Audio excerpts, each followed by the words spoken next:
Olá pessoal, deixa eu comentar uma coisa com vocês muito importante para nossos dias hoje. Nós fizemos, eu e o Coronel Elcio, 6 lives a respeito de como se preparar para a guerra. E nós não podíamos falar muitas coisas diretamente. Às vezes falávamos um pouco como por parábolas. E eu sinto que muita gente não entendeu. Ou pelo menos algumas pessoas não entenderam. Ficam fazendo algumas perguntas para mim a respeito dessa preparação para a guerra. Talvez você não entendeu ainda uma coisa. Escute, nós estamos em guerra. Nós já estamos em guerra. O Brasil está em guerra. No momento, narrativas, política, suborno, traição, mentiras, fake news, o que você quiser. Mas também, para alguns já, limitações de ir e vir, pessoas que já saíram do país porque não podem ficar aqui, outros que já foram presos, outros torturados. Para eles, a guerra já é bem mais real.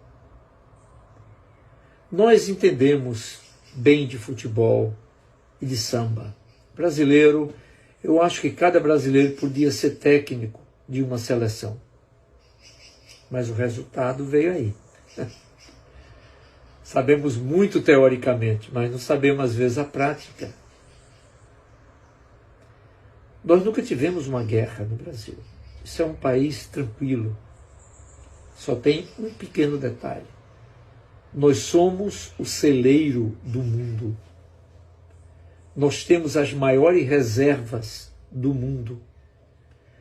Uma das lutas, uma das brigas das nações nos próximos anos é por água. Nós temos excesso de água. Nós temos um bioma incomparável. Nós temos ouro, nós temos pedras preciosas, nós temos nióbio, nós temos petróleo, nós temos tudo. Você acha que o mundo vai olhar isso admirando e aplaudindo? Não se iluda.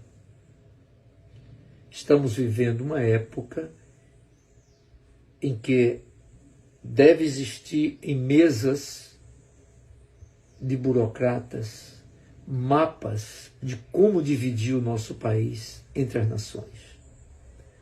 Você acha, por exemplo, que o interesse do Macron, lá na França, com as girafas e os elefantes da Amazônia, é por acaso? A maior fronteira da França, você sabe onde é? Brasil.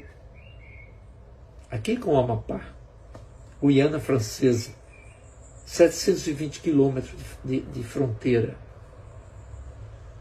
Entende? Nós estamos em guerra. O problema é que nós não entendemos de guerra.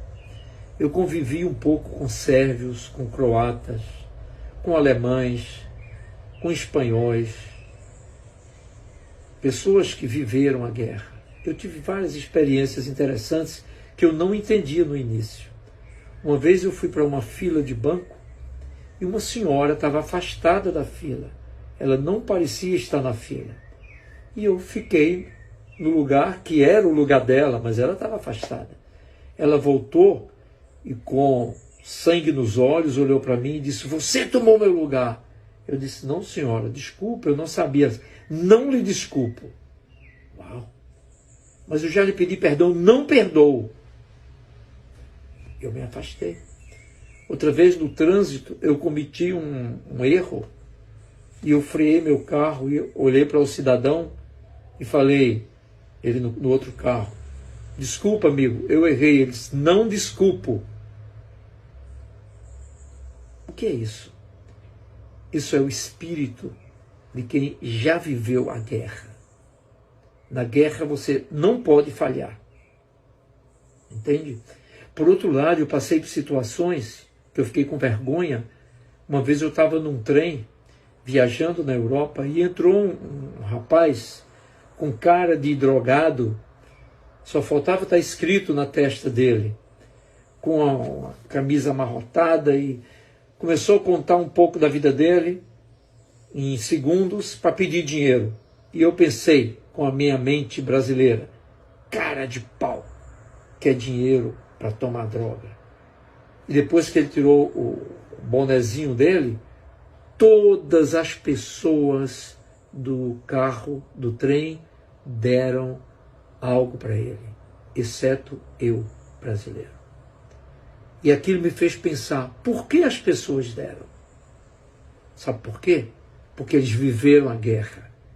Eles sabem o que é fome. Eles sabem o que é necessidade. Então, qualquer coisa relacionada com a guerra causa muito sentimento neles, tanto de um lado como de outro.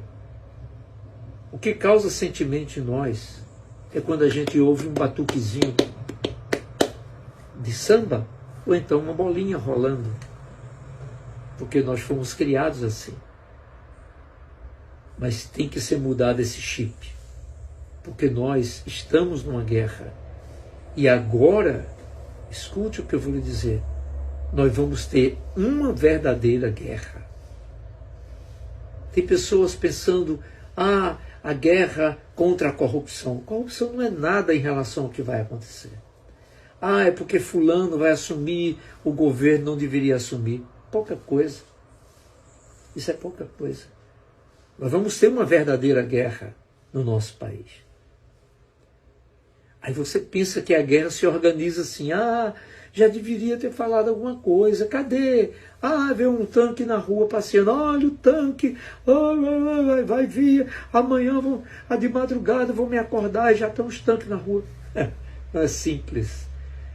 A Revolução de 64 foi apenas um início de algo. 64, você talvez não fosse nem espermatozoide ainda, você que está me escutando. Tanquezinho na rua, uma guerrilhazinha ali no Araguaia, etc. Se pensou que resolveu o problema. Não, senhores. Nós vamos entrar numa guerra interna contra narcotráficos, políticos corruptos, vendidos, tá? Contra órgãos oficiais no Brasil, que eu não vou citar nome, que são totalmente a favor de um governo que vai escravizar as pessoas. Nós vamos entrar numa guerra contra nações vizinhas que já foram subjugadas, praticamente todas. E quer saber mais? Uma guerra contra grandes nações que têm interesse nisso aqui, numa promessa de divisão do nosso território e de muitos acordos que já foram feitos com governos corruptos do país. Então fica tranquilo, fica calmo, mas te prepara. Esse é o conselho que eu dou. Quando nós falamos naquelas lives sobre se preparar para a guerra, é para você preparar-se psicologicamente, espiritualmente e fisicamente. Você precisa se preparar, comprar o que for necessário, guardar o que for necessário, economizar e ter esse espírito de guerra, que é o que está vindo por aí. Não fique reclamando que está demorando isso, demorando aquilo, falta alguém fazer um discursozinho para agradar seu ego. Esqueça. Tudo está sendo preparado para uma guerra. E a gente vai se ver nessa guerra. Tchau. Boa semana para todos. Uai, seu app de vídeos curtos.